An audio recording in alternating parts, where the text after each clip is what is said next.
शोनितपुर जिले के अंतर्गत डेकिया जुली खंड प्राथमिक स्वास्थ्य केंद्र में आज जन औषधि दिवस मनाया गया।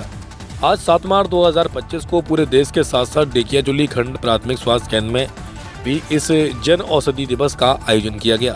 देखिए संवाददाता प्रशांत कुमार की रिपोर्ट। प्रधानमंत्री नरेंद्र मोदी डांगरियाय এটা অভিলাষী আঁচনি কৰিছে আপোনালোকে জানে। জন ঔষধি কেন্দ্ৰ তাৰ ভিতৰতো অন্যতম। জন ঔষধি কেন্দ্ৰৰ যোগেদি যিবিলাক দৰৱ আমি দৈনন্দিন ব্যৱহাৰ কৰোঁ তাত বহুত সস্তাত দিছে।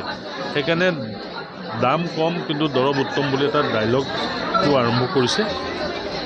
একে মলিকুল একে ৰাখি পেলাই তাৰ মানদণ্ড গুণাগুণ একে ৰাখি পেলাই সেই দৰৱসমূহৰ কম খৰচত যাতে জনসাধাৰণে পায় তাৰ ব্যৱস্থা কৰিছে। ইয়াৰ দ্বাৰা জনসাধাৰণক আৰ্থিকভাৱে যথেষ্ট সকাহ দিয়া হৈছে আৰু প্ৰধানমন্ত্ৰী নৰেন্দ্ৰ মোদী ডাঙৰীয়াই যি ধৰণে আশা কৰিছে সেই ধৰণে সমাজখন যাতে শক্তিশালী হৈ উঠে তাৰ কাৰণে ইয়াৰ এটা অংশ ফিট ইণ্ডিয়া মুভমেণ্ট আৰু তাৰ লগে লগে আয়ুষ্মান কাৰ্ডত আপুনি 5 লাখ টকা আপোনালোকে দেখিছে, স্বাস্থ্য বীমা যোজনা আছে।